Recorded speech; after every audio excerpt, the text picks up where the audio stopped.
Most bankers aren't ready to help you until after their third cup of coffee.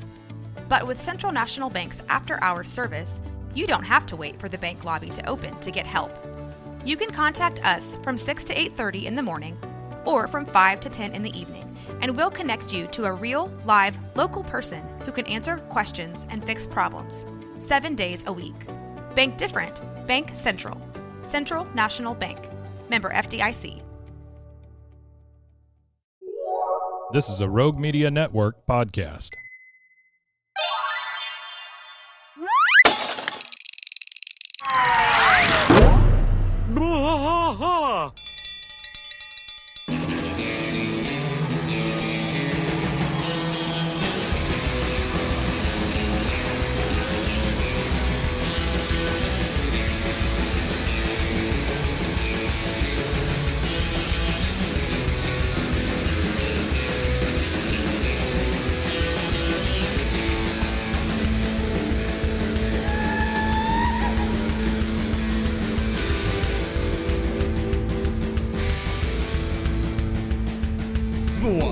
Fight all through the night, deep in the heart of Texas. The trailer park is nice and dark, deep in the heart of Texas. That drinks his brew and he spits his chew, deep in the heart of Texas. The TV blares, but no one cares, deep in the heart of Texas. Here we go. Hey there, everybody. Welcome to Blah, King of the Hill podcast. I am Mike, and this is... I'm Rusty. You got it. Yeah. Hey, we missed a week, but it was for good reason. I took a trip to Seattle.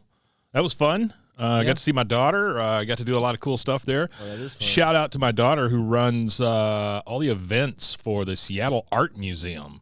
Wow. Said that her department did $3 million last year. Crazy. Wow. 24 years old. She is, That's nuts. I am super proud of that girl. Powerhouse. Yeah, she's something else. Okay. We are at season 4, episode 5, Aisle 8A. Aisle 8A, yeah, this is a funny one. You know, I didn't remember this one. Yeah, it's like a Connie, well, there's not very many of them, but this is one of the Connie-centric episodes where it's all about Connie. For some reason, subject. Yeah, for some reason, I just did not remember this one. I watched it again this morning, and I don't know, for some reason it just wasn't hitting those triggers for me. You know, a lot of those things I remember from having watched them 2, 3, 4, 5 times. I don't know what it was on this one. It's a great episode, though. Very touching. Yeah, that's a good one. Handled very well, honestly. Could have been a lot grosser or a lot weirder. It could have been a lot grosser, you know? but I think, Hank is who Hank is, so it's not going to get any more uncomfortable than Hank's going to want to be. It's kind of cool that Hank reacts the way he does. There's one moment in this episode that I really, really enjoy. Hey, just real quick, I want you guys to know in the month of July, so what is that? 3 weeks, 2 weeks, whatever it is. We will be starting our Patreon. Okay. Yeah, the network is moving to a big old building here in town that everybody seems to be excited about. I'm pretty excited about it. Yeah. It seems like a place where a lot of creative things are going to go down. It'll be cool. I feel like we're going to be able to start getting into this a little bit more than we have been, because it's been an evolution. We started over there. Yeah. We moved over here. Now you've got video. Mm-hmm.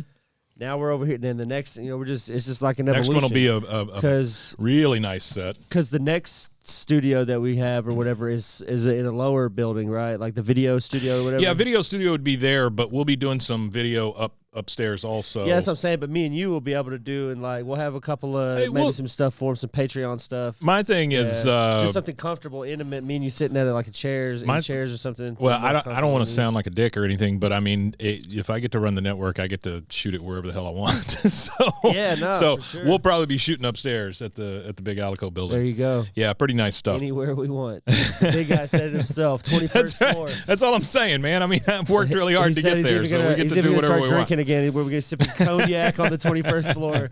Big cigars with his feet on the desk. That's right. That's right. Okay. That's as high as you could get, really. And there's 22 floors. Yeah. There's 22 floors. You're not beating off this. You're not. Well, We're not beating off anybody. We're not beating off anybody. But you're not going to knock the people who are on the 27th floor out of their spot. They're legacy. They're big, high-profile lawyers. Yeah. I don't want to mess with them.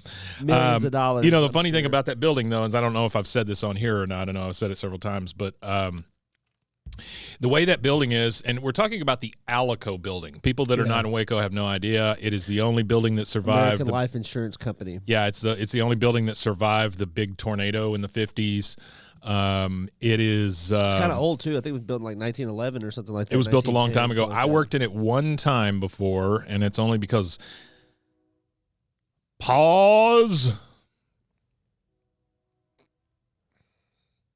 Hey, there's no trains at the Alico building. There's no.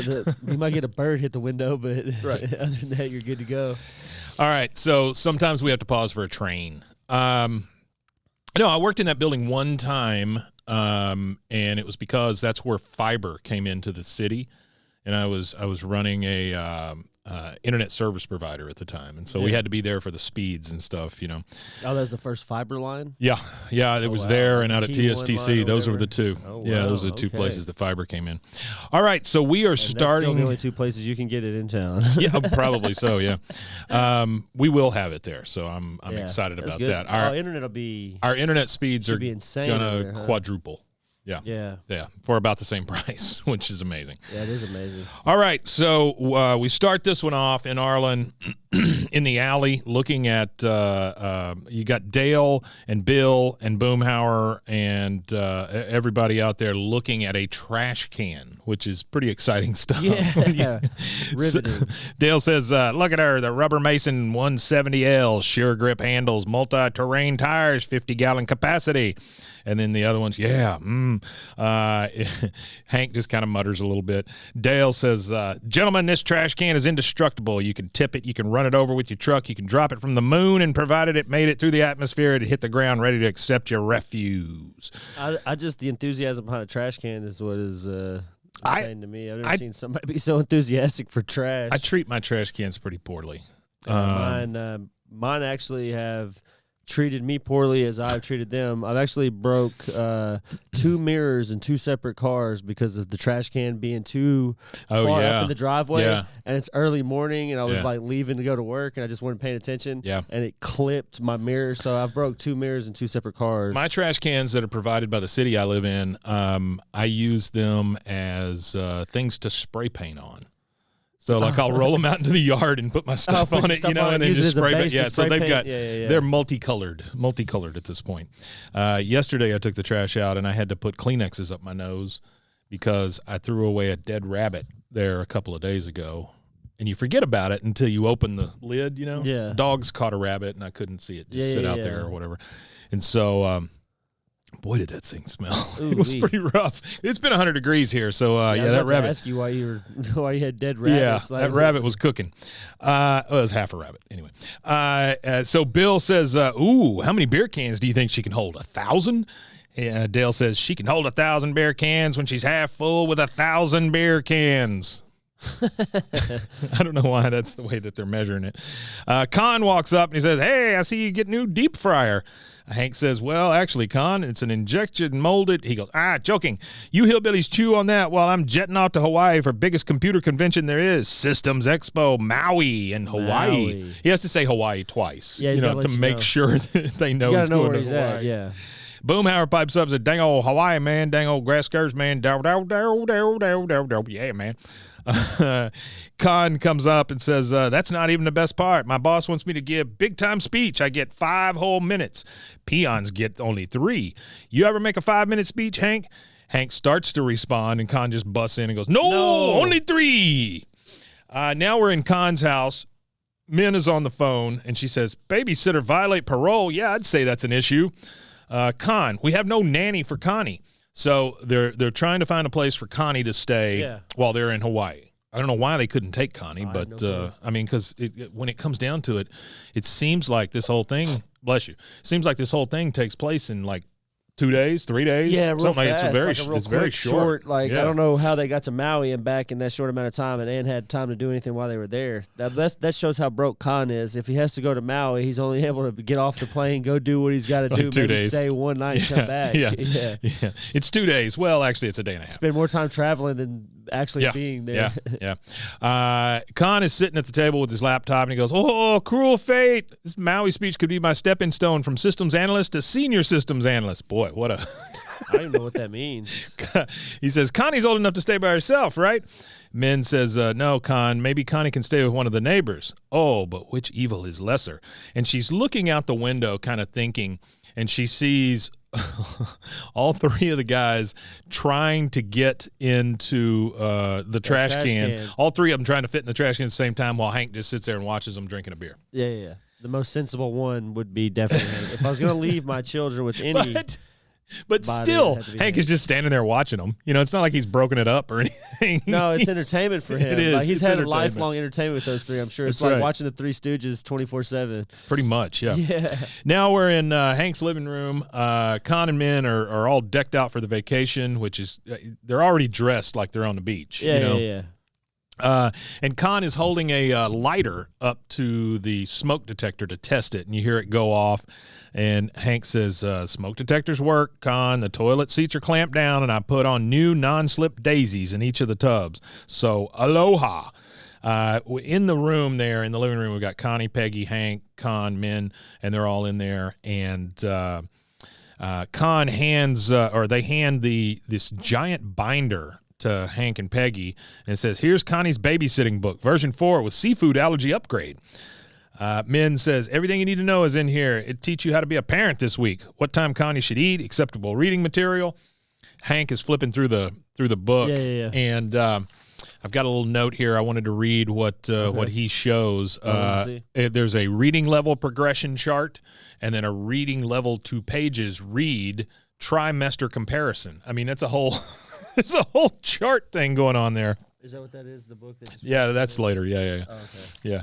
Isn't that nuts? Yeah, look at that. There you go. That's the book they were talking about. Look at that quality. Look at that expensive ink. Yeah, it's true. That's high quality inking right there. That's right. Okay, so she's telling them, everything is in there, including acceptable reading material. And Hank's flipping through, and he goes, "Newsweek, not in this house."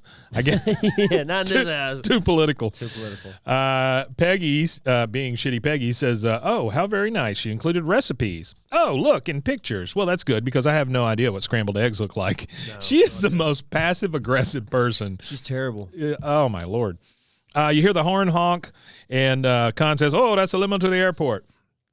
And then he reaches down and he's talking to Connie, and he hands her a big bottle of antibacterial gel. He says, "This is antibacterial hand gel. Leave a thin protective film on you at all time. I'll see you next week." He's just so insulting. Yeah, he is. Now we're outside. Con and Min are in the taxi. They're in Ferb's taxi, which is a minivan. And Joseph and Bobby are out on the front yard. Joseph they're both kind of sitting on the grass, just watching everything go by. And Joseph says, "I can't believe I need to come up with a Joseph voice." A Joseph I can't believe you're it's awful. I can't believe his voice is tough. I don't know his voice, because his voice actors changed. His voice changes. He's the only person. Well, he goes through puberty. Well, he's the only kid in primetime television that ever actually on went through puberty? Animated primetime television. He's the only one that ever Really? changes age. Wow. You got to think how many primetime. That's true. Kids, I guess Bart he does never changes age. I guess he does grow up when everybody else stays the same. Yeah, Stan from American Dad never changed age. Yeah. Meg and Chris never changed age. So I don't know. It's But he's talking to Bobby, and he says, "I can't believe your girlfriend is going to be living with you. My parents won't even let me go in a chat room," which I find hard to believe with Dale. Because I think Dale probably lives in chat rooms. Yeah, but that's probably why he keeps his son probably out of it. so. Well, he may not even probably knows the debauchery that's going on in chat rooms in 1998. He may not want Joseph to see him in the chat room. You remember how wild the internet was before like now, the unfettered internet? Well, I mean, now it's still nuts, but back then, boy, you could do everything anywhere, all out in the open. Yeah, it was just nothing was locked down. Well, anonymity was like guaranteed guaranteed then too. Now it's not like your anonymity on the internet. Yeah, is that's not true. as guaranteed. But back then, you could be completely anonymous because they didn't have all the technology and stuff to track people through their IPs and all that stuff at that time. I guess. Very true. Very true.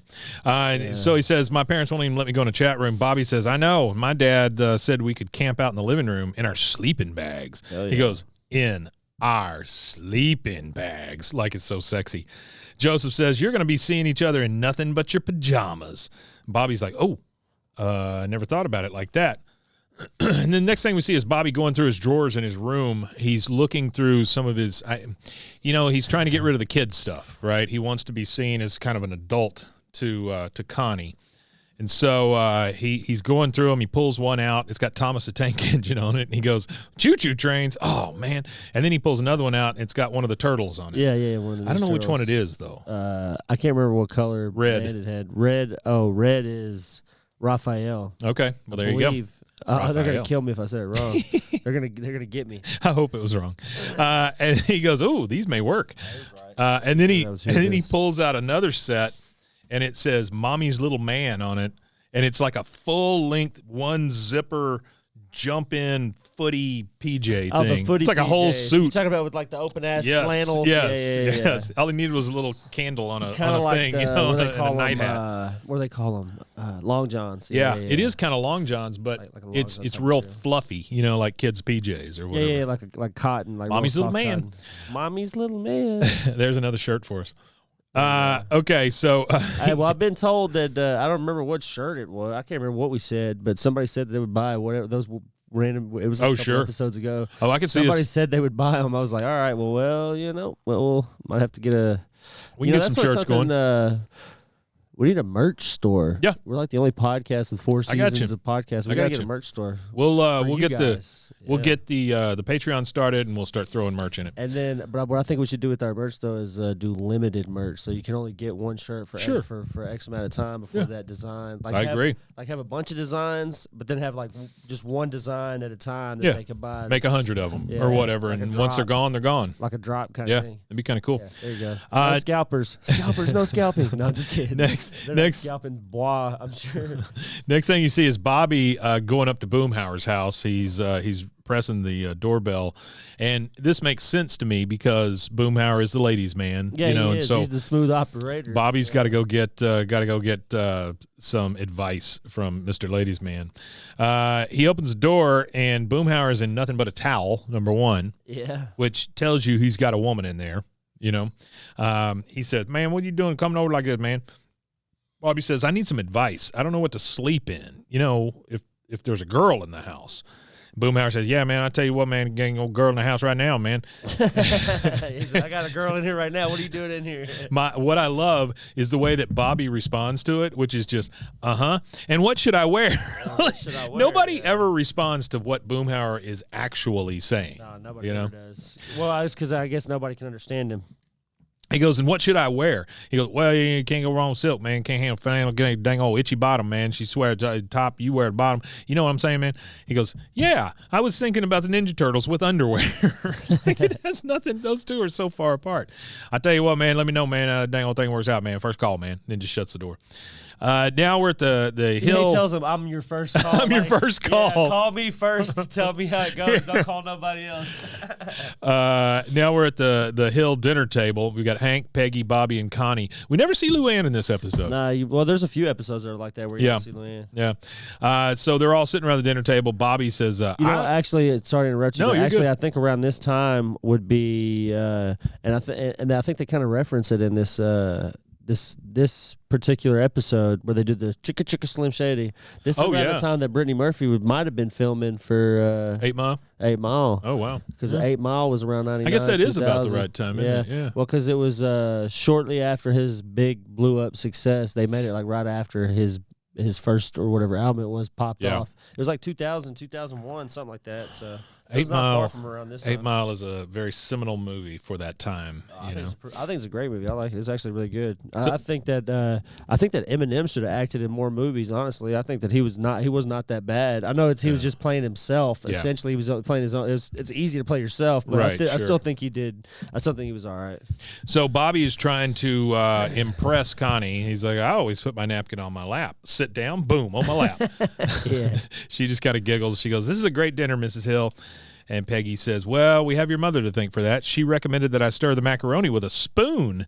And then she looks at Hank and goes, no more burned hands, Hank. I mean, Jesus. She was over there stirring up the macaroni with her damn hands. What the hell? She's a so friggin' funny. heathen, man. Connie says, and the steak tastes so clean. This is music to Hank's ears. Because he That's says, the propane, well, Connie. that's the propane, Connie. You see, it's much smoother than grilled and charcoal and at a fraction of the cost. Always selling. Hank is always selling. And then we kind of go later on to supper, and she goes, Connie says, you know what I've always wondered? Propane is called liquid petroleum, but isn't it a gas, Mr. Hill? He goes, please, Connie. Call me Hank. I mean, he's just, I just wrote down very pleased right there. So a little time passes by and supper's still going on. They've kind of finished up now. They're all sitting around talking. And Connie's apparently telling a story, and she goes, and my dad just crawled out the window and never paid. And then Hank goes, oh, so this is gossip. And he just kind of sits back in the chair and relaxes. It's the first time I've seen Hank relax in a very long time. Well, because somehow Con and Min gossip back and forth. So, sure. So Con gets all the tea from Min, but Hank doesn't gossip with Peggy. Oh, no. Not often. Well, the only time he really... Not often. They do a little bit of back and forth gossip sometimes, but for the majority of it, like I see Con and Min sitting in bed at night talking to like their relationship seems better than Hank's and Peggy's. They seem like when they sit up at night, they're talking about all the drama of the day while Hank and Peggy or Peggy's reading and Hank's watching TV. They're disconnected when they go to bed. I feel like so they'll sit there and get all the gossip. So he has stuff to throw at Hank because he hears all the stuff about Hank that Peggy's telling Min, but he never gets anything to throw at him. So now with this stuff, he's getting all this gossip and all this ammunition. So when they're outside doing the banner back and forth, he's got stuff to throw at him. Hank says, so this is gossip. And he goes, oh, well, it's pretty good. Yeah, he loves it, yeah. It's pretty good. Connie says, if you're done, Mrs. Hill, I'll take your plate in with mine. She gets Peggy's plate. She takes her plate, and she goes into the kitchen. Peggy says, and she has manners, too. Bobby says, may I take those plates out of your way, sir? And can I tempt you with some toaster strudels? Or are we watching our figures? He's talking to Hank. Hank says, just take the plates, Bobby. Very good, sir. All right, next we see we're in the kitchen, and we see the backs of Connie and Bobby, and they're both washing dishes over the sink. Bobby says, this is nice. Just the two of us, squeak of the gloves, the lemony smell. Oh, there's still a big hunk of fat on this one. Hands it to her, and she goes, thanks. I'm glad you're here. We make a good team. He goes, well, let me hook you up with some more suds. You know, I mean, it's just kind of nice because it's real playful and childish and stuff. Moment. Yeah, it's very nice. It reminds, well, there's I guess this reminds me only because it's in the kitchen doesn't remind me. There's a movie called Fried Green Tomatoes, and there's a book called Fried Green Tomatoes. It was after a book, of course, they made the movie. Well, in the book, there's two characters in the book that are lesbian lovers. Right. And in the book, it's made very, very evident that they're lesbian lovers. But in the movie, they had to tone it. You know, for the era, they had to make it fit to the era. So there's a scene where the two female protagonists in the movie are in a kitchen, and they're doing all this like play fighting with food and throwing food at each other and smearing it all over each other and stuff like that. And actually, in the book, that just scene suggested. That scene actually in the book is like the precursor to them having sex. Like they have sex in the book, but they don't there. So I don't think that's what this is. It's like one of those ghost moments where he's got his hands around her. That's right. It's doing one of those the clay. moments. You know what I mean? It's a very intimate. I know they're young. I don't like talking about young people like that. But it's a very intimate moment for them. You know, especially as like at their age too. It's like. It's like a tender moment for them. You know what I mean? It's a very tender moment. That's a great way to describe it. It's like life-changing stuff. You know what I mean? It's like his first. Well, it's just such good memories. You know, just like when you think back. No, well, you got to think also. There's no like life situation where a girl is going to be at your house that you're interested in, and your parents are okay with her being there, and they're letting y'all sleep in the living room together. You know, that kind of thing is just. Yeah. Well, it's because they still think of them as little kids, you know, and that's I get it. I get it. So now we transition. They're in the living room where they're going to be sleeping in their sleeping bags, and they're doing shadow puppets by a candle in the living room, which are children, which is super cool. They're children. For sure. And Bobby's doing his little dog, and he goes, "My name is," and Connie's, "What? My name is who? My name is Slicka Sticka Sim Shady Extended Club Mix." He says Extended Club Mix. He goes, break it down. DJ. Everybody is wicka wicka whack. Hank and Peggy come walking in, and Hank says, all right, kids, lights out. And Connie says, good night, Mr. and Mrs. Hill. And then both of them get into their sleeping bags right next to each other. Bobby says, it's pretty dark. Are you scared? Connie says, it's not that dark in here. But sure, I could be a little scared. And she kind of scoots over to him, a little closer, which is I could be a little scared. Very cute. That is cute, yeah. Bobby says, I could get my nightlight. She goes, no, that's okay, Bobby. And then she just rolls over and says goodnight. And Bobby, very confused with wide eyes, goes, I guess I'm tired too. And then I guess they go to sleep. You know? He's a little shaken by this because he doesn't know. He doesn't know what to do. Yeah, he doesn't know what to do or expect. He has no idea. Yeah.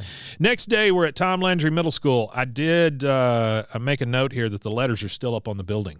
So the ones that Hank welded back up there, they're still there. It's still there. Yeah, I got you. You hear the bell ring, and Joseph and Bobby are at the lockers, and Joseph says, so, are your lips numb? Bobby says, gentleman does not kiss and tell. He goes, you chickened out. He says, yes, sir, I did. Yeah. Joseph says, now she's going to think you don't like her. He goes, yeah, no, don't worry. I'm busting a move tonight. Busting a move. That night, we're at dinner at the Hill House. Bobby's just like, I'm so tired. His mouth is still full of food. He's just trying to get through this thing so fast, He goes, I better hurry up and get to bed before I fall asleep right here at the table. Connie says, how many cows do you people eat in a year? So her attitude is completely changed. Like she was so sweet, and now she's just fed up with everybody. Like maybe she's might even be premenopausal here. Yeah, she's not menopausal, but did I say menopausal? Yeah. What's the other one? She's not 60. What's the other one called? It's PMS, right? So I guess it is menopausal, huh? Yeah. This is how much we know. So right. I think it might be. So he's like, better hurry up and get it. She goes, how many cows do you people eat in a year? And Hank says, wait, we figured this out once, like it's a fun game, play at the table. That's gambling, yeah. She says, can I please be excused? He goes, well, sure. And Bobby takes one more bite and goes, me too, please. And so he takes off. The next thing we see is Bobby is in his Teenage Mutant Ninja Turtles PJs again, and he's over there spraying cologne on himself. And he brings out a couple of slices of cake to Connie there in the living room where they sleep in the sleeping bags. He goes, you rushed off before dessert, and I took the liberty of snagging us each piece of bundt cake. She goes, I just brushed my teeth. He goes, oh, so did I. She goes, if you just brush your teeth, then why are you going to eat bundt cake? You're just going to have to brush your teeth again. Why don't you ever think? I mean, she is fed up. She's pissed. Bobby's just like, he doesn't know what to do. She's bloated and cramping. Next morning at breakfast, Bobby says, Connie, do you like your syrup warm or cold? Personally, I could go either way. Connie says, can you bother someone else for 5 minutes so I can go to the bathroom? And she just gets up and goes to the bathroom, and Bobby's just like, yes. Now we're in the hall. Connie is obviously in the bathroom still. Peggy comes to the door and says, Connie, honey, it's past 8 already. And you just hear her from behind the bathroom door just, She goes, I don't know what she's doing in there for so long. And Bobby says, I think she's taking a Bobby break. Because, of course, he thinks it's all about him. Yeah, it's always about him. Peggy says, Hank, you're going to have to take Connie to school. Bobby and I are late already, and there are no substitute teachers for substitute teachers who are late. Hank just kind of groans, but he stays. You see time kind of transition a little bit, so it's a few minutes later. A little later. Hank's still outside waiting for her. Connie finally comes out of the bathroom and says, is Mrs. Hill home? Hank says, no, she already left for school already. Connie's like, she doesn't know how to tell him, and Hank it's uncomfortable enough to tell somebody a situation like that, but it's also got to be really uncomfortable to tell your neighbor who's not even a parent. Kid. Yeah. And Not only that, your neighbor is a stuck-up prude. So she's just like fumbling around. Finally, she pulls out a little notepad and writes a note to it, hands it to Hank, and he goes, Mr. Hill, I just got my first period. Bah! And that's that's the commercial break right there. So we're going to go ahead and take one, and we will be right back.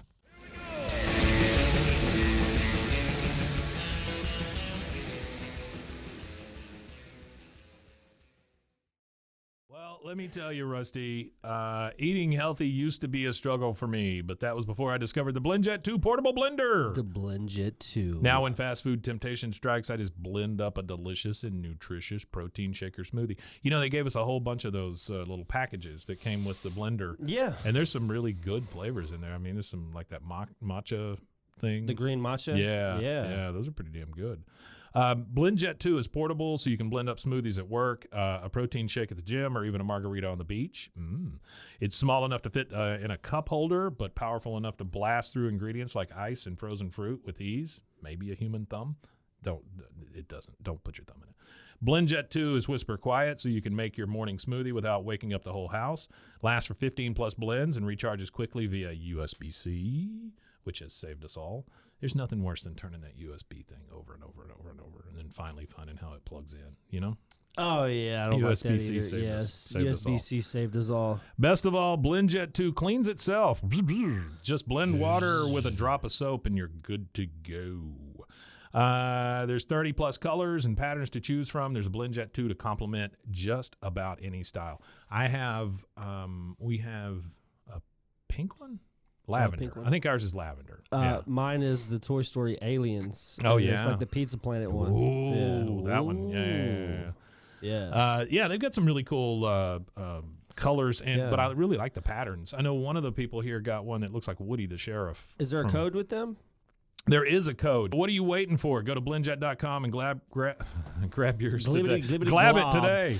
Glibbity glob. And when you do glab it, make sure you use the promo code BWAAA12. That's to get 12% off your order and free 2-day shipping. No other portable blender on the market comes close to the quality, power, and innovation of the BlendJet 2. They guarantee you'll love it or your money back. Blend anytime, anywhere with the BlendJet 2 portable blender. Go to blendjet.com and use the code BWAAA12 to get 12% off your order and free 2-day shipping. Shop today and get the best deal ever. BlendJet 2, formerly known as BlendJet. Hey, everyone. It's me, your puzzle-loving pal. Did you know I was a puzzle-loving pal? I didn't know you were a puzzle-loving pal. I got to tell you about my latest obsession. It's Wongo puzzles. These things are the real deal. They are high quality, handcrafted, and perfect for anyone who loves a good challenge but doesn't want to dedicate their entire kitchen table to puzzles for a week. Trust me, I have been there. I will tell you this, my parents, they're very old and decrepit, and they do puzzles all the damn time. Yeah. Like there's always a table that has like an unfinished puzzle. Yeah, it's either that or I don't know. Die. Feel your bones. So these puzzles, these Wongo puzzles, they are 100% wooden. They'll last forever. Each piece is hand drawn. Just think about that for a second. Each piece is hand drawn, so no two pieces are the same, and you'll discover some fun whimsy pieces as you work through it. Whimsy. They come in a custom wooden box, which is perfect for storage and gifting. Before we started doing this, I didn't realize how many people I know already have these Wongo puzzles. I mean, they're apparently pretty. You can't go wherever Juan go. With stunning designs and unique shapes, Wongo puzzles are a cut above the rest. I loved doing the snow globe puzzle myself. It was great to pull out a puzzle and be done in a night and not have it on the table for a week. So what are you waiting for? Let's go to Wongo Puzzles, WONGO puzzles.com, and pick a puzzle today. And be sure to use the promo code BWAAA for 10% off your order. It's the most fun you'll have with a puzzle, guaranteed, or your money back. Go to WONGO puzzles.com and use your code BWAAA to get 10% off your order and get puzzling right now.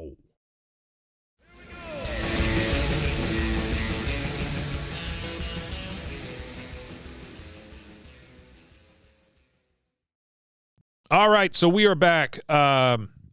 And we've got Connie sitting on the couch next to Hank. Hank is just feverishly flipping through the binder. He's like, oh, God, I don't want you to worry about a thing, Connie. I passed the OSHA emergency management course. All 9 years I was required to take it.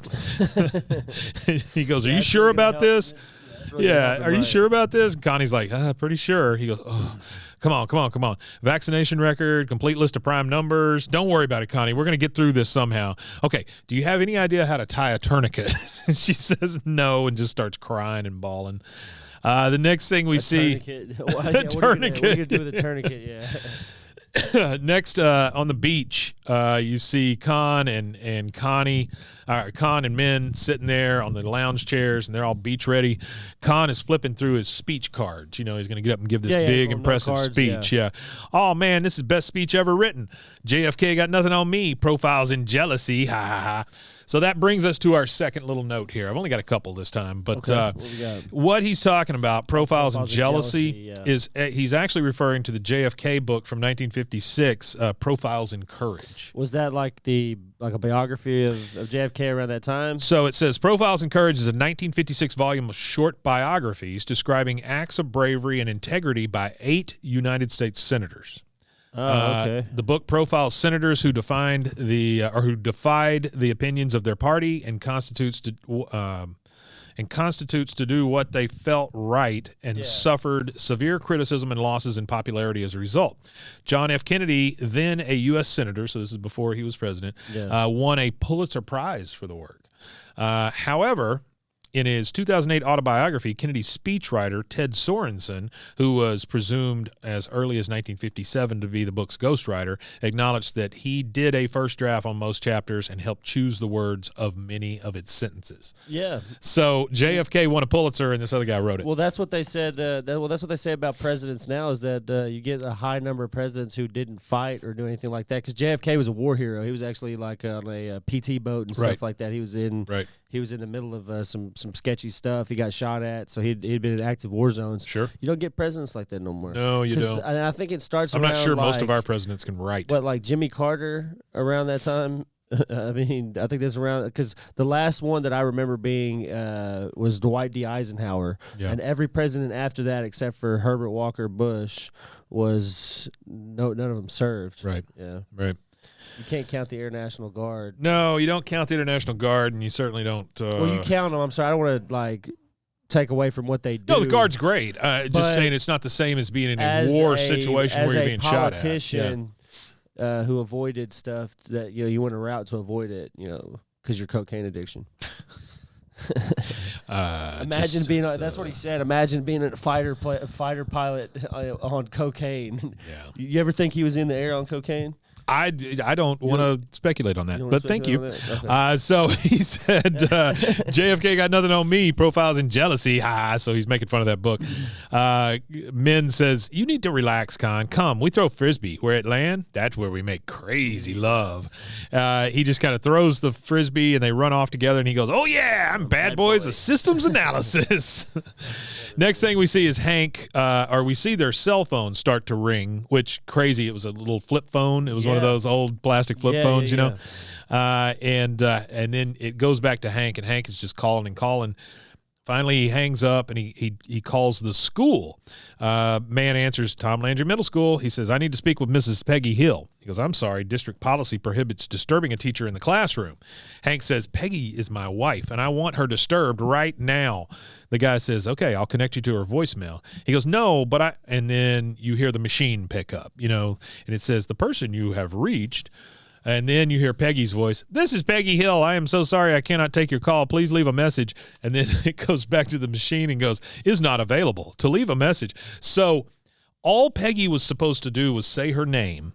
That's it. To record this message. But instead, she's like, this is Peggy Hill. I'm so sorry I cannot take your call. Please leave a message. And then it says, is not available. I think it's a great joke. It's a good joke. It's a very good joke. Hank hangs up the phone, calls another number, calls Mom, and we only know that because it's on his speed dial on his handheld phone. Yeah. And she answers. She's in the kitchen. She's like, hello? He's just like, she goes, hello? He goes, and just hangs up, because he just can't talk to his mom about it. Yeah. So the next thing you see is Hank putting a blanket over Connie to like shield her from the world, I guess. Yeah, And then they walk weird. out the back sliding glass door and he puts her in the truck. We find out that he takes her to the emergency room, and then the doctor comes out with Connie, and Hank says, "Is she going to be okay?" All the places, like all the places you could take Emergency somebody room. that's going through like a change of life. Yeah. You like, and that's I just don't understand. He took him that. to the emergency That's room. He doesn't know terrible. what else to do. Well, You know, I mean, he could have went next door and got Dale to grab Nancy. that's or true. he I never could've- thought about Nancy. he Yeah, could've where's Luann? Just Where's run Nancy? out into the middle of the Yeah. street and scream for a neighbor. You know, there's enough neighbors around there that Hank's probably mowed their yard or fixed their fence. He, to come you know, help when him. it comes down to it, Hank wants to fix the situation. He just doesn't know what to do about it. You know, and plus it just makes him so damn uncomfortable. Well, you know, So he's at the emergency room, and the doctor says she's going to be fine. I've taken care of things for now, but here's a list of products that for Connie, which you can pick up at any pharmacy. Hank says, "Oh, couldn't you just give her the stuff? You are a hospital." She goes, "No, you have to go and buy them." He goes, "I mean, let's say I got stitches. You might send me home with a box of Band-Aids if I ask for them, right?" And the doctor says, "Band-Aids aren't going to work in this situation. Please don't try Band-Aids." don't try Band-Aids. Woo! She's not sure that he won't. Isn't that what a pad is? Just like a giant Band-Aid? Well, I again don't want to comment on that.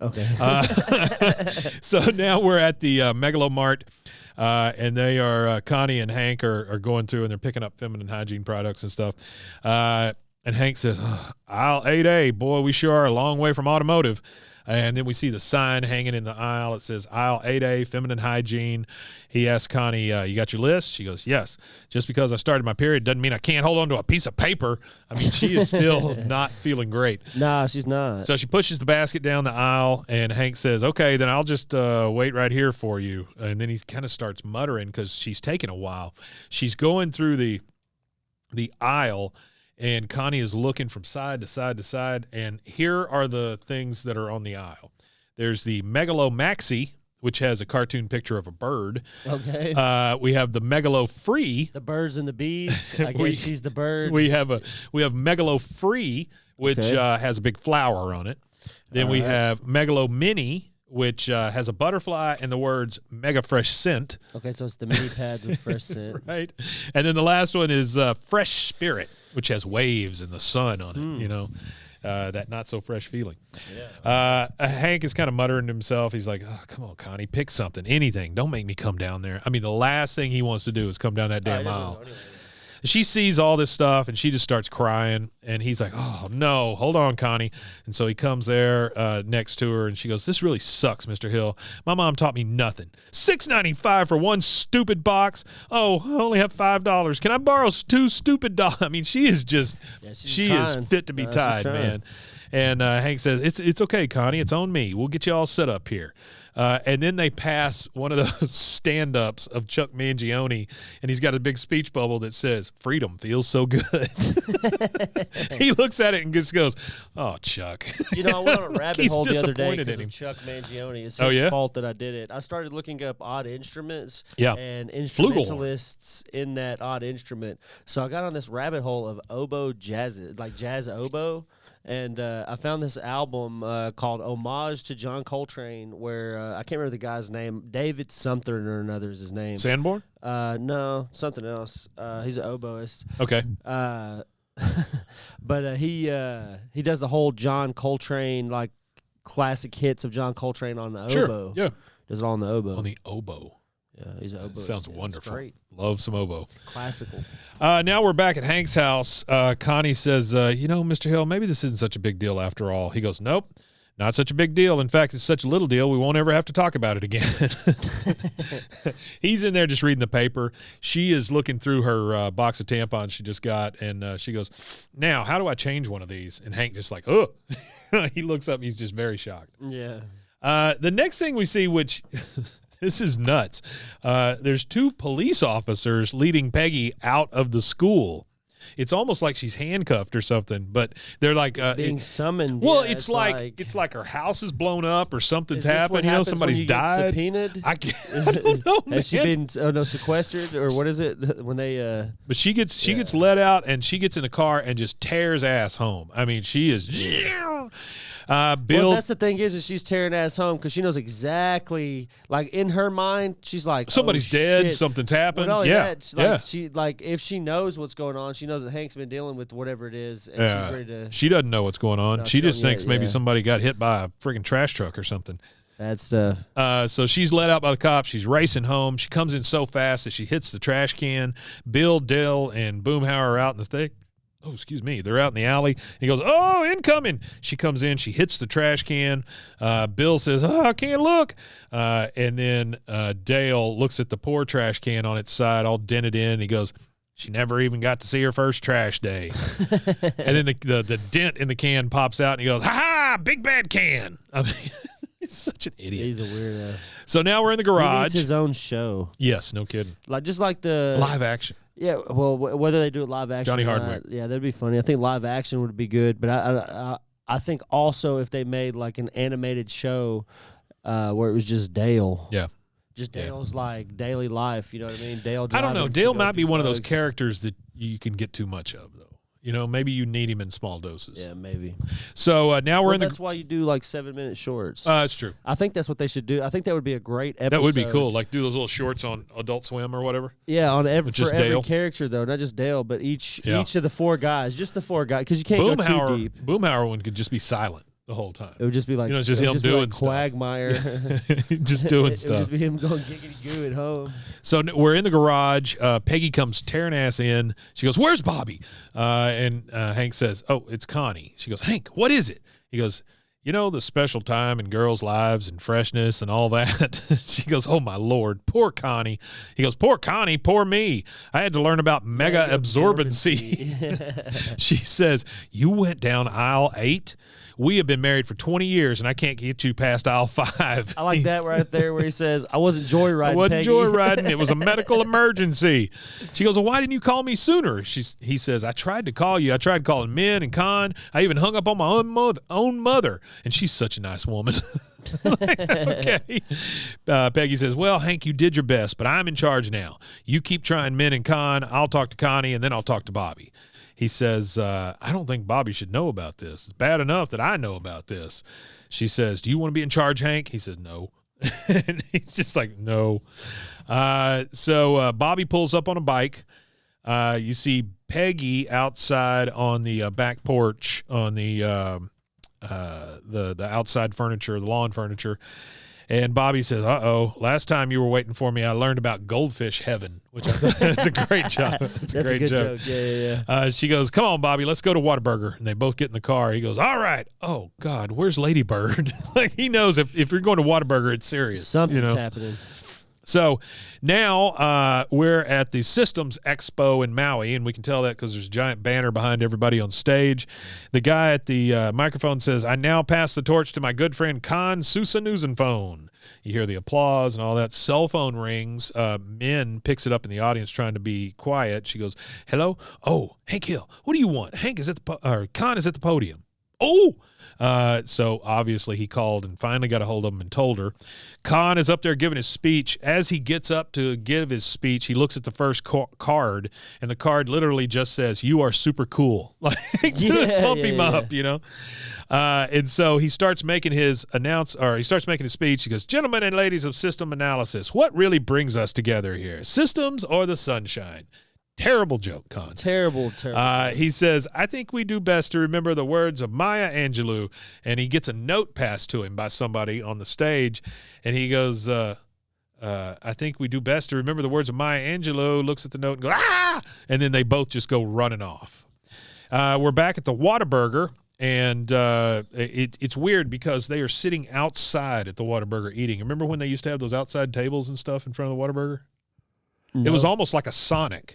Like, you know how Sonic has those few tables right there in between? It was like that. Oh, yeah. Okay. But that's when Whataburgers also were all like pyramid shaped. Yeah, A-frame.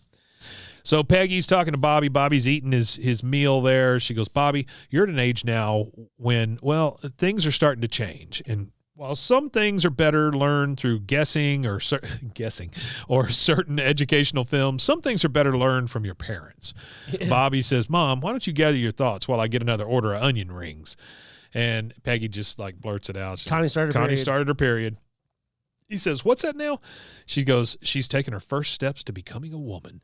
He says, she can't be a woman. I'm still a kid. Look at me. I even got the kids' meal. I love this toy. She goes, oh, Bobby, honey, you will catch up eventually. Yeah, this year, for sure. Yeah, this year, next group. year, it does not matter because you will always be mommy's little man. And then she just like pinches his cheeks. That's not good look. Yikes. No, Bobby can't like that. Yeah, but he's the last one to. He's the only one that don't really like come out of that bloom or blossom. That's really, true. like you got. Which really makes me think about this reboot. Yeah. You know, the continuation of this story. Because you got Joseph. Well, that's the thing is how I'm gonna like to see how Adlon does his voice aged up. Yeah. If it gets lower, if it gets, I wonder if she's gonna have to do Bobby lower. I saw her.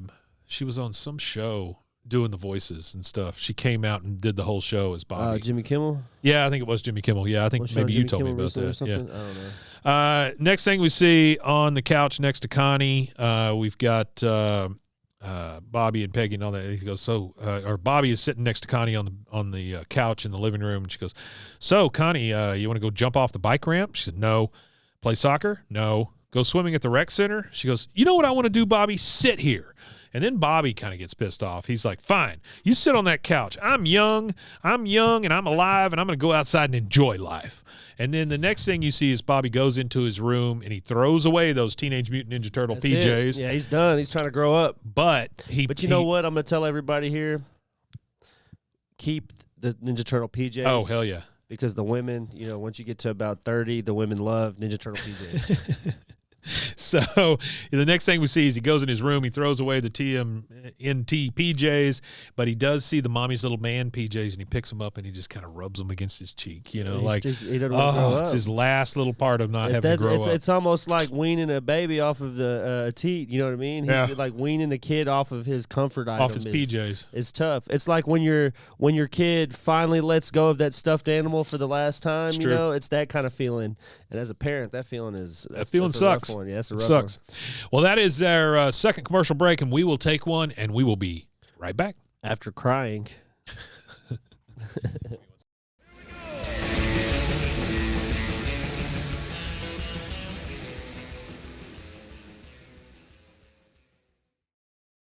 Hey, Rusty, did you know that you could be putting oil and chemicals in your coffee?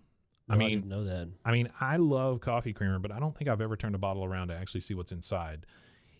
Recently I did, and I found out many of my favorite creamers, like especially the one my wife used to use, they contain ingredients I would never intentionally add to my coffee cup, like canola oil, dipotassium phosphate, whatever Sounds that is. Terrible. Artificial flavors. I can't take artificial flavors a lot of the time. Yeah, I'm good on any flavoring. They taste gross. I don't like flavors in my coffee. I like the earth and flavor of coffee. I mean, I love coffee. Don't get me wrong. I do love it. I just I don't like all that crap in my coffee, right? Yeah, no, who does that? So let me tell you about Laird Superfoods then. They have better ingredients, amazing taste, and functional benefits. Laird Superfood Creamers are crafted from the highest quality, all-natural, real food ingredients. All Laird products are sustainably sourced and thoroughly tested to ensure that you're incorporating the cleanest, finest fuel into your routine. Now, they're all natural. They've got whole food ingredients. They contain naturally occurring MCTs from coconut oil, and everybody tells you coconut oil is good for you. Mm-hmm. There's no artificial flavors, no colors, no additives, no sugar from highly refined corn syrup. So that's a big deal right there. If you take one thing you do every day and make it better, Laird developed his creamer himself to stay powered for a day on the waves. He was a big wave surfer, Laird Hamilton was, and he needed a morning fuel that could allow him to spend the entire day chasing the ultimate wave. So he made this creamer, and it is it's crazy, crazy good. Laird sources high-quality plant-based ingredients globally and puts an emphasis on U.S. sources whenever possible. They aim to source responsibly and sustainably and believe that the food you consume should be as good for the earth as they are for you. They have honest and transparent products and labels. If you try it, you won't go back. They have functional superfood creamers, instant lattes, and prebiotic greens. They have a variety of snacks and supplements full of wholesome plant-based ingredients to keep you charged for wherever life takes you. So to get a deal on Laird Superfoods, I need you to go to zen.ai BWAAA King of the Hill. So that's zen.ai/BWAAA King of the Hill. And your offer code there is BWAAA. So Laird Superfoods makes a better creamer that keeps you powered all day, and it's better for you, the earth, and your coffee. What do you say, Rusty? You want to go get some coffee? Coffee. Hey, Rusty. Yeah. Did you know that dehydration is the leading cause of daytime fatigue? Oh, no. I don't know about you, but like 2:30, 3 o'clock, I just hit a wall almost every day. I was shocked to learn that even mild dehydration can cause headaches, muscle weakness, brain fog, but luckily there's a cure. Oh, there is? Actually, I should have said there's a solution. It's called Cure. Cure Hydration. The Cure Hydration is an oral rehydration solution, or ORS, that contains the perfect balance of electrolytes. We know how important that is because plants crave it. Super important. And glucose to help your body absorb water and rehydrate quickly. The formula is made with all natural ingredients like coconut water powder and pink Himalayan salt. Whoopee. And it is free from artificial flavors, sweeteners, and preservatives. Cure Hydration is vegan, gluten-free, and non-GMO. That makes it a great option for anyone with dietary restrictions and preferences. The packets that they give you, they're convenient. They're easy to use. You just mix them with water and drink. They're perfect for on-the-go, travel, or anytime you need quick hydration. Hydration is more than just drinking water, Rusty. It is, that's what Lauren Picasso, a lifelong endurance athlete, discovered as she struggled to stay hydrated no matter how much water she drank. I've known people like that. My wife drinks so much water, it's crazy. Lauren found Cure, a science-backed electrolyte drink mix to make hydration easy for everyone. Cure believes that hydration should be simple and effective, but also clean and natural. That's why they only use the highest ingredients and quality plant-based stuff to avoid any artificial or harmful additives. They're committed to transparency and honesty. All of their ingredients are clearly listed on their website and packaging, and they're always happy to answer any questions or concerns. So are you ready to combat dehydration? Absolutely. You can try Cure today and feel the difference for yourself. Use your code BWAAA. Sorry, I blanked. You're good. For 20% off your order. Try Cure today and feel the difference for yourself. Use our special code BWAAA for 20% off your order. Your coupon will be activated at checkout. Try Cure Hydration. Stop drying out.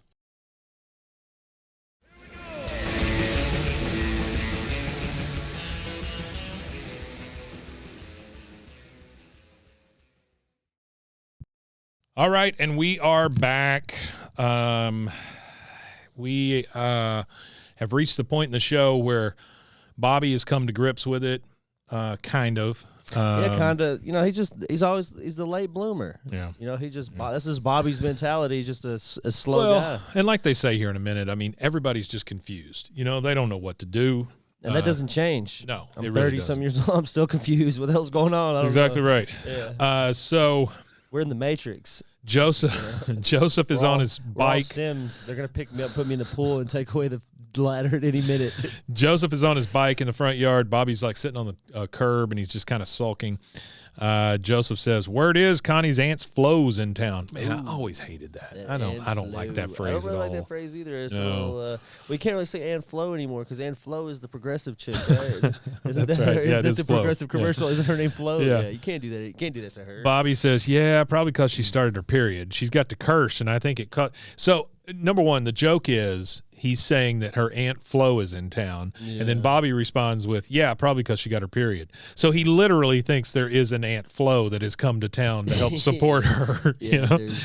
there's definitely an Aunt Flo. She's in town. She's helping out. He goes, This one kind of makes me laugh too. All my hormones being close to her hormones. Yeah, he says she got the curse. I think I caused it. All my hormones being too close to he's an hers. apple or something, and she's a banana, and you put them both together, and the apple spoils. He's so goofy. And the banana starts to turn. Yeah.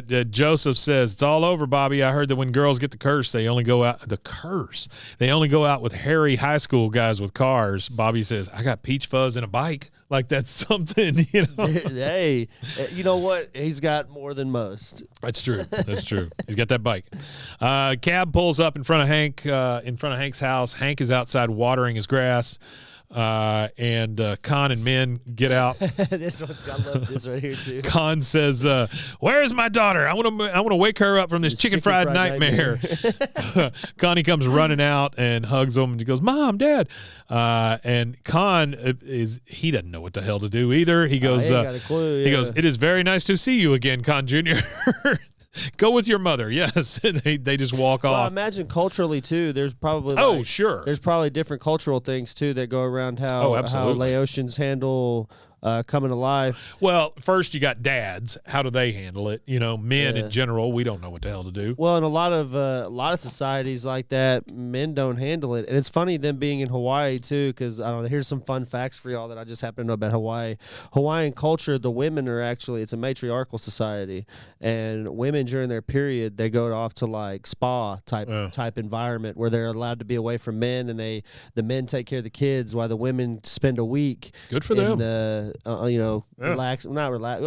Yeah, I got you. Like a spa. Trying type to make deal. themselves comfortable. Meditation type thing, like Sure. a mindfulness, spiritual body type thing. Like take care of yourself. So she goes off with her mother, Min, and Hank says, you can thank me for taking care of this, Con. It wasn't exactly easy.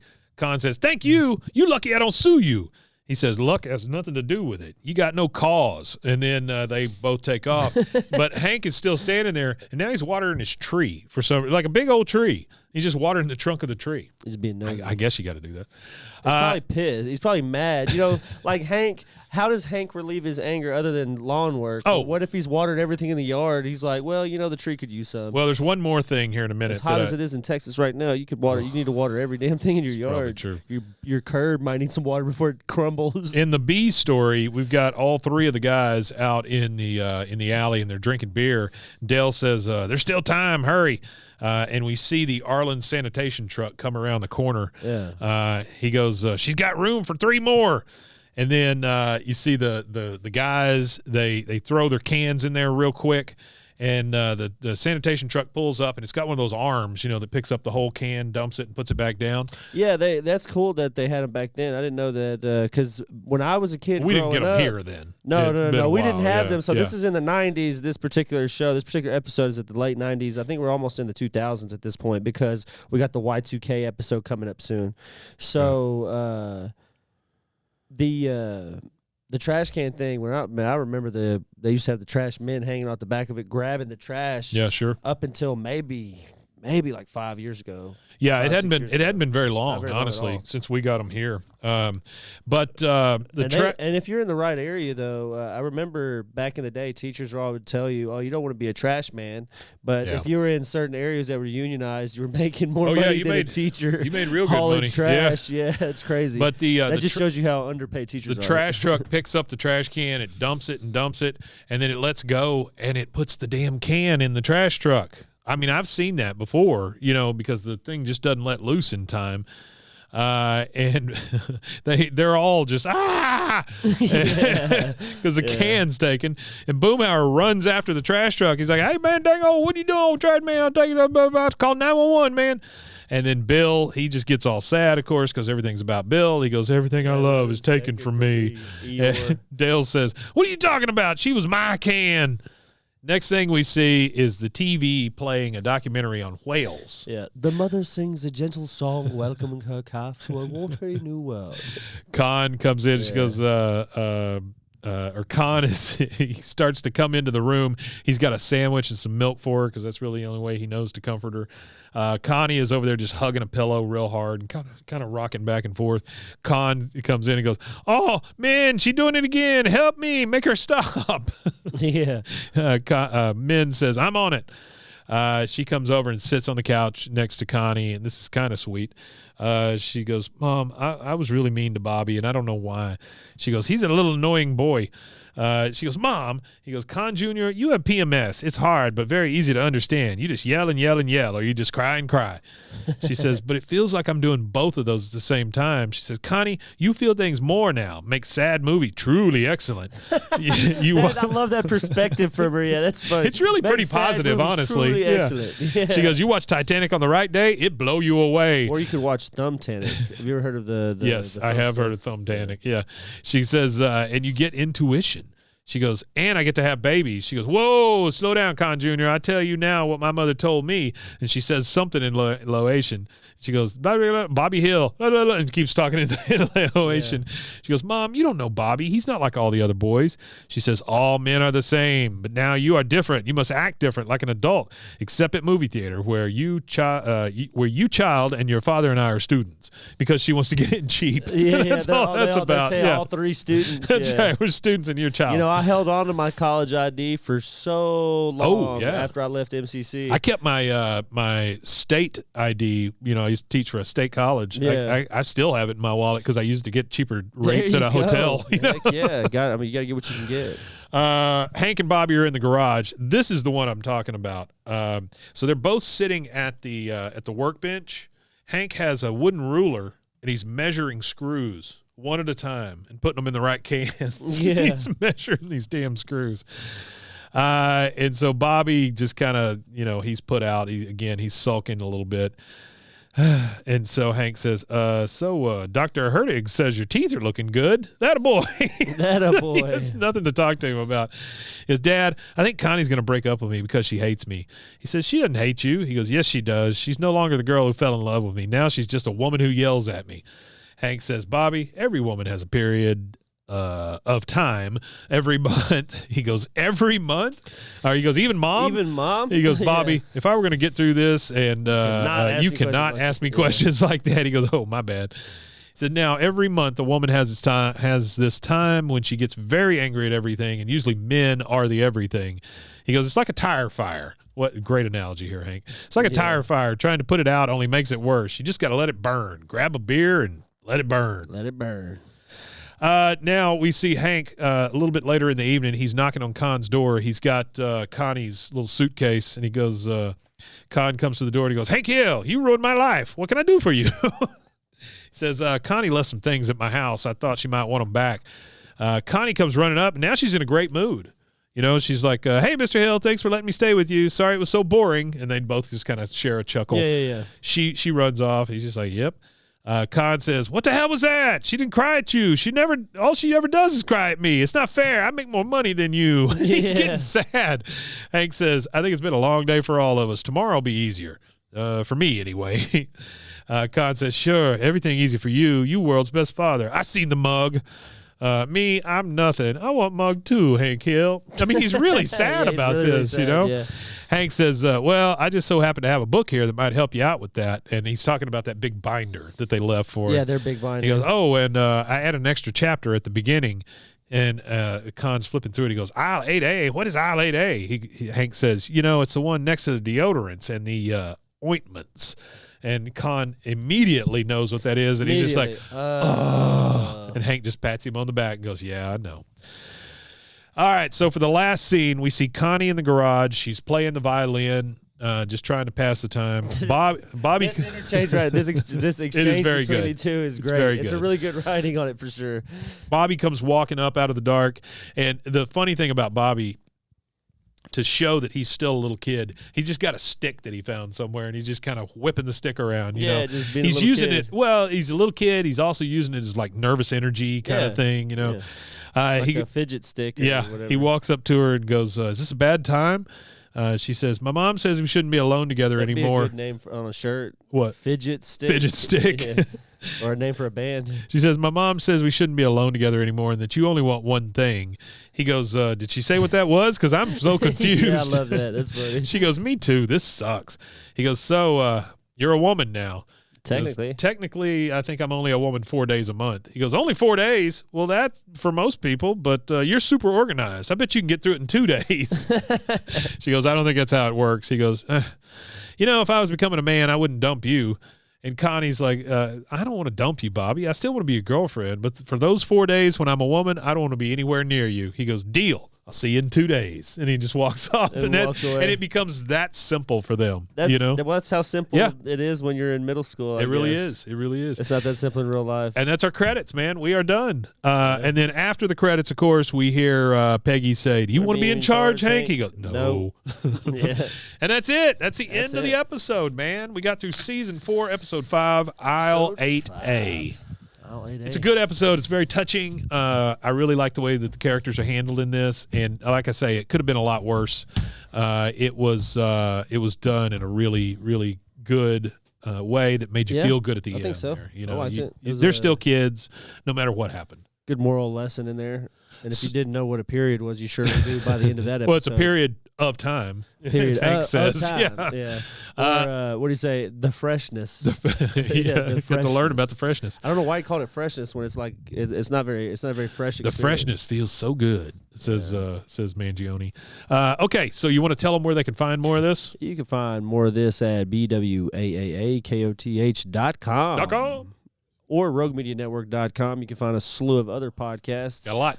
You can also see me on another podcast called Animation Conversation. You Yes, can find us sir. on YouTube. You can go anywhere to watch us or listen to us rather. But if you want to watch us, you can go to youtube.com/@animationconversation. Yeah, it's with F, who John Fountain F worked on a lot of big cartoons. Yeah, he worked on a lot of good stuff. Yeah, a lot of some animated Nickelodeon, stuff. some Disney, some other stuff. And It's a good show too. You've had some good interviews. You've had it's some more really coming good. up. It's really good. Our next interview, which will come out when this episode is being aired, I'll probably be in the middle of interviewing that person. Yeah. So yeah, keep an eye out for that. YouTube every Wednesday, 6 p.m. Central. And like I said, next month, the month of July, in the year of our Lord 2023, we will start the Patreon. Probably the video episodes will go up on that. All of my notes and stuff like that. I'm going to scan as many of those in as I can, start providing those to you guys. And we'll do some extra stuff. Throw some little things up there. Maybe if we find some cartoons or some stuff to link to or whatever, we'll do that. I just see us being able to do some really cool stuff in the Patreon that we can't do in the regular feeds. Yeah, for sure. All right, guys. Well, join us again next time. We will have season 4, episode 6. You know what I think we should do? What's up? We should do a mashed potato eating competition between me and you. For I think it sounds great. We need to get like a salad bowl. Until they come out of our nose. But I want like homemade. I don't want to just have to buy them from somebody. I don't know, man. If you're doing a competition, you don't necessarily want chunks. No, we're not chunks, but just homemade. Like, they didn't have to be chunky, but it has to be homemade. I Yeah. don't want to eat like bushes, like a whole I like those salad bowl powdered full ones. of bushes. Oh, powdered I like ones? the powdered ones you buy in the, We're in the gonna little have to. bags. We're gonna have to employ somebody to peel some potatoes. All right, guys. Mason, where you at? Get with us again Potatoes. next time, and we'll see you then. Women Tanya. We Matanya indeed.